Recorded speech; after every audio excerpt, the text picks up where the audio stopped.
invité, bien sûr, l'un des acteurs qui fait bouger la scène en ce moment n'est autre que Monsieur Armand Vial. Il est auteur d'une douzaine d'ouvrages. Il vient nous présenter son 13e et j'espère que le chiffre 13 va lui porter chance. Xartina, un véritable voyage dans l'espace également dans son imaginaire. Cette ville qu'il a laissée, qu'il a rappelée, serait-il notre Ulysse des temps modernes? Et Tina serait-elle sa bien-aimée? Eh bien, il va répondre à toutes nos questions ce soir. Armand Vial, bonsoir. C'est un plaisir de vous recevoir sur notre plateau. Donc 12 ouvrages, dont je le rappelle encore une fois, retour à l'ailleurs, oui. Vous nous renvoyez vers ces souvenirs, ces réminiscences de l'enfance. En fin de compte, ces souvenirs ne vous ont jamais quitté jusqu'à ce que vous commettiez, si vous me permettez l'expression, ce 13e ouvrage. Je le rappelle encore une fois, Xartina, c'est aux éditions Cédia. Merci d'accepter notre invitation. Je rappelle que vous êtes issu d'une lignée de photographes, mais également d'artistes peintres. Oui. Et vous avez un peu essayé de jouer à cet électron libre pour nous proposer, nous faire voyager à travers ce 13e ouvrage. Merci beaucoup. C'est moi qui vous remercie. Armand Vial. Armand Vial, bonsoir. Bonsoir. Et voilà, nous revoilà pour parler encore une fois de cette autre aventure. Je le rappelle, Xartina, c'est aux éditions Cédia. J'ai comme l'impression que votre ouvrage, c'est une écriture du questionnement. Il y a une approche philosophique, il y a une approche existentielle, il y a presque une approche identitaire dans cet ouvrage-là. La ville de Constantine a été qu'un prétexte pour revenir vers vos origines, en fin de compte. Oui, tout à fait. Tout à fait. C'est-à-dire que Constantine symbolise en fait beaucoup plus de choses que la ville en elle-même. Oui. Et c'est vrai que au travers de Constantine, moi, dans mon imaginaire, je parle un peu de toute l'Algérie.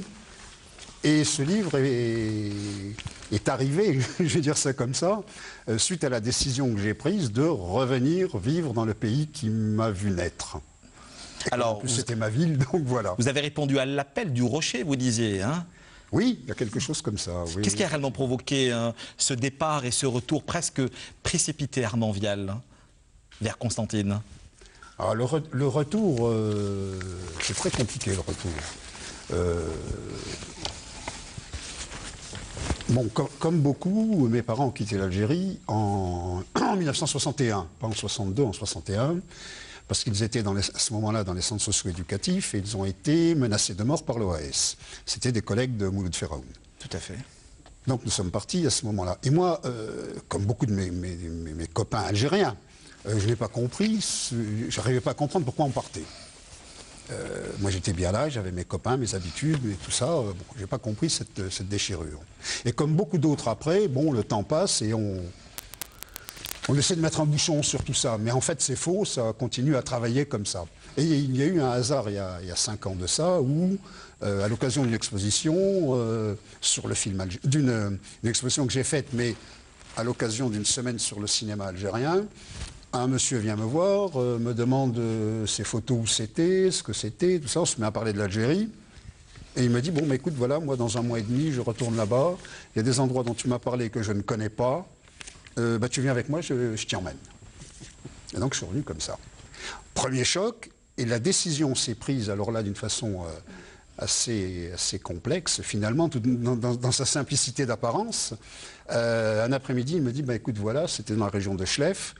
Il me dit, écoute, cet après-midi, je vais au cimetière sur la tombe de gens de ma famille. Si tu veux m'accompagner, tu viens avec moi. Ben oui, bien sûr. Alors, le cimetière est sur une colline, à la sortie du village. Bon, on arrive là-haut et il me dit, bon, écoute, excuse-moi. Je dis, mais je t'en prie, fais ce que tu vas faire. Il y a un olivier énorme, comme par hasard, un olivier. Il y a une pierre dessous, je vais m'asseoir là. Fais ce que tu as à faire. Et à ce moment-là, il s'est passé quelque chose d'assez complexe et de simple en même temps. Je me suis dit, voilà, je regardais le paysage, il y avait ces tombes modestes, les herbes folles, les abeilles, les guêpes, les papillons, tout ça. J'allais pratiquement dire que tout cela ont été vos témoins, les témoins de ce retour. Absolument, absolument. Et à ce moment-là, je me dis, mais attends, depuis des années, tu dis, moi, je suis de n'importe où, pourvu que j'ai le minimum pour vivre, que ça... C'est faux. C'est faux, tu es d'ici, c'est la terre qui te parle, tu es d'ici, et alors maintenant arrête, tu reviens ici. Et quand il est revenu de sa mission, il me dit « mais tu fais une drôle de tête ». Je dis « bah oui, mais je viens de prendre une décision ». Voilà, c'est ça. Ce qui est extraordinaire, c'est que vous avez échappé à toute forme d'exotisme, de ce regard d'étranger qui est en quête de nouveaux paysages. Alors l'écriture du questionnement, je le disais au sommaire de l'émission d'Armand Vial, Ksar Tina. Alors vous dites, il n'y a pas ou presque pas d'espace entre nous et notre ville. Nous ne sommes ni là ni ailleurs. Nous sommes nous-mêmes la ville, à moins qu'elle ne soit nous. Qui est l'autre? Qu'importe, nous ne le saurons jamais. Espace, forme, limite, nous sommes communs. Hein. Alors, ce qui est en nous se retrouve en elle. Quant au temps, il marque ses entrailles, de ses griffures, de ses trouées et de ses échappées, tout autant que notre corps et notre mémoire, que les murs et les moindres recoins de notre ville.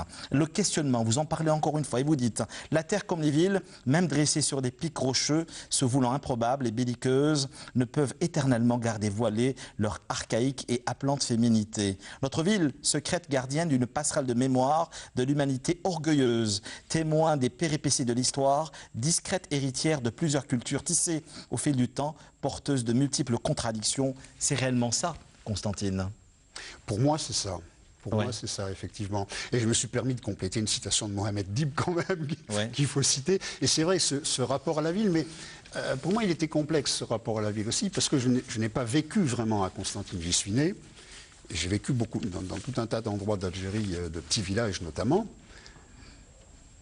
Mais c'était des souvenirs d'enfants avec ma grand-mère, qui était constantinoise aussi, de ces promenades dans la Médina.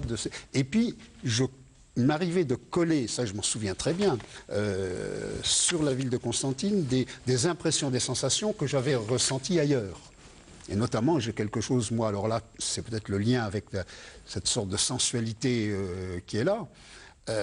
Vous parlez de caresses furtives, vous parlez, en fin de compte, vous flirtez continuellement avec cette femme que vous questionnez, cette femme que vous aimez et que vous détestez par la fois. On est réellement dans les relations passionnelles, c'est réellement ça. Oui. C'est à mon humble avis, du moins comme ça que je l'ai ressenti, sans pour autant être spécialiste d'une question quelconque, parce que je ne suis qu'un grand curieux, c'est l'ouvrage du questionnement et surtout de l'errance. Oui. Oui. Oui, non, mais c'est... Je veux dire, à la fois les images et le texte sont du même acabit. C'est en fait une quête. C'est qui je suis, moi. Qui je suis, où vais-je, d'où viens. Voilà. Et avec cette image, effectivement, on parlait de sensualité, c'est pour moi l'image fondatrice de toute sensualité en ce qui me concerne. Mes parents étaient instituteurs en Petite Kabylie à Timengash. Timengash, c'était à l'époque un petit bled vers Genzet. Et j'étais, comme on disait à l'époque, le seul petit Européen à l'école. Bon, tous mes copains étaient du village. Et notre grande passion, c'était d'aller jouer au foot, bien entendu, et d'aller avec les ânes et les guerbas chercher de l'eau à la source. Mais là-dessus, souvenir extraordinaire pour moi et qui reste imprégné, les pieds nus des femmes avec un anneau à la cheville, les pieds nus sur les chemins de terre. Et pour moi, il n'y a pas d'image sensuelle plus forte que cette image-là, et qui m'est restée. Et je suis très jaloux parce que j'ai retrouvé, des années plus tard, chez Francis Ponge, cette mention du pied féminin. Tout à fait, exactement ça. C'est pratiquement le journal d'un homme insomniaque que nous lisons, que nous partageons avec vous. Je le rappelle, Armand Vial, Ksar Tina. Alors justement, quand on parle de Constantine, on parle de la cité des ponts, nous parlons de l'écrasante, nous parlons de la cité des passions. Et là, vous nous invitez à pénétrer dans le château de Tina, en fin de compte. Alors qui est Tina? C'est cette déesse, je le rappelle, le grec. Très connue, hein, voilà, donc gardienne de l'intelligence, du savoir, des curiosités.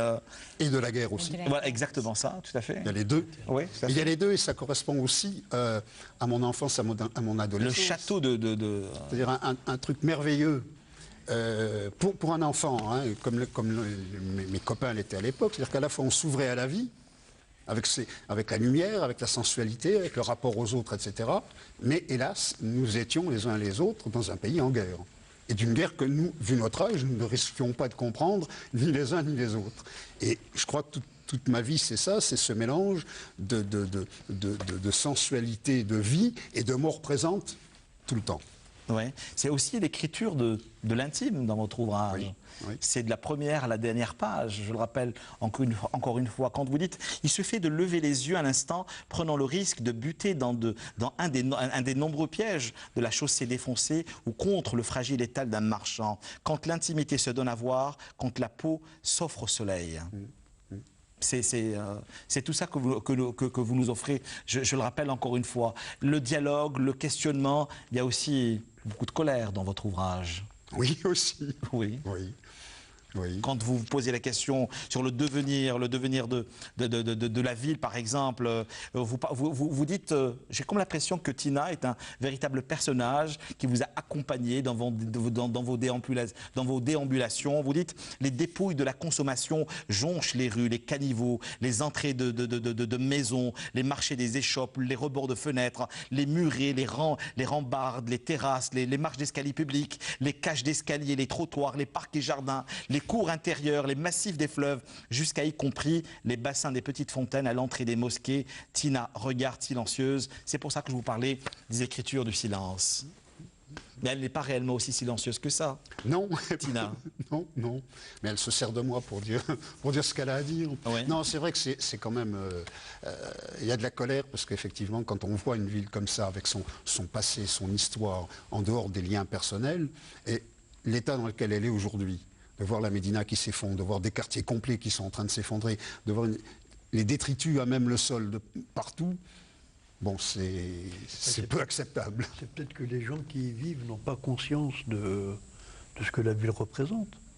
Je crois qu'il y a plusieurs éléments là-dedans. Oui. Il y a des questions de gestion de ville, certainement, mais il y a aussi des questions plus complexes qui relèvent de la sociologie, qui relèvent de l'éducation, qui relèvent de ces secteurs-là, bien sûr. C'est un ensemble. C'est un ensemble.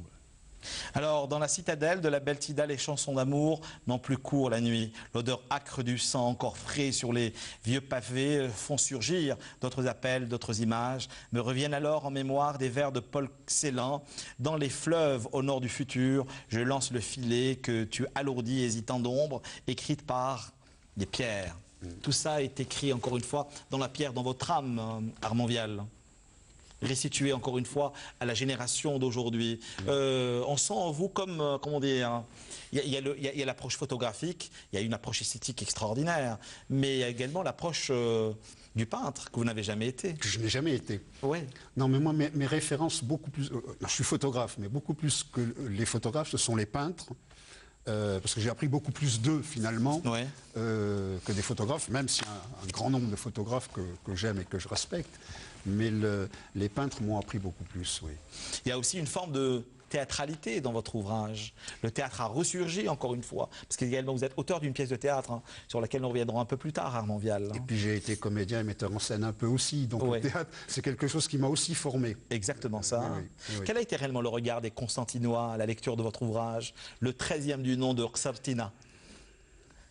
Alors, le regard des Constantinois, il est de deux sortes. Un certain nombre de gens qui me connaissent un peu maintenant ont été d'abord surpris et étonnés par surtout le contenu des images. Ça a demandé un certain nombre d'explications, de références, etc. Et puis il y a eu, il faut le dire, et c'est dommage parce que je pense que là se pose un problème d'incompréhension et de cultures différentes, il y a eu aussi des rejets violents Ouais. par rapport à certaines images que moi je trouve très poétiques, en me faisant dire, pardon, mais ça ne se montre pas. On n'a pas le droit de montrer ça. Tu salis notre ville.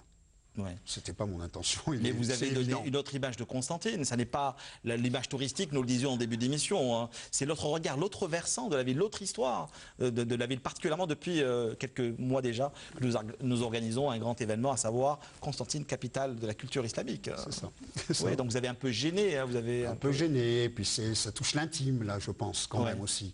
On n'est plus dans les ponts, la mosquée, tout ça. Non, là, on est dans le quotidien et l'intime des gens. Donc un autre regard sur Constantine. En fin de compte, est-ce qu'elle s'est réellement livrée à vous? Est-ce qu'elle vous a réellement parlé jusqu'à la dernière image, dernière photo, Armand Vial? Je crois qu'elle n'a pas fini de me parler. Oui. N'a-t-elle pas encore livré tous ses secrets? Non, pas tous.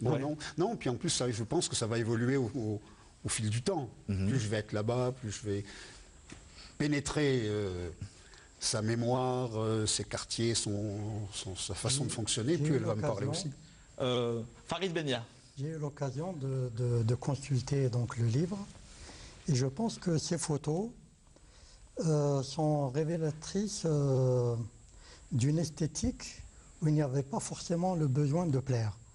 C'est arrêt sur image, c'est vraiment l'instant présent, c'est probablement des souvenirs qui sont remontés à la surface. Mais en tout cas, j'ai trouvé de l'esthétique dans la simplicité avec laquelle c'est traduit.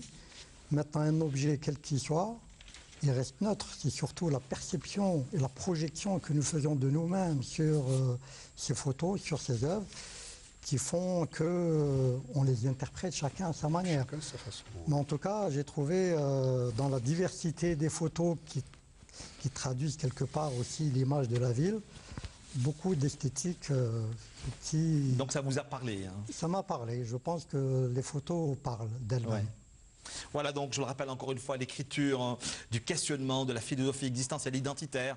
Je vous le conseille vivement. Hein. On est venu vous offrir ce bel ouvrage pour cette autre aventure, je le rappelle encore une fois, nocturne. Qsar Tina. Alors nous pénétrons cette intimité, nous questionnons l'histoire, votre rapport à l'histoire, votre rapport à l'identité, votre rapport à la ville. Qsar Tina, Armand Vial, c'est en vente chez les bons libraires, c'est aux éditions Cédia. Et votre ouvrage...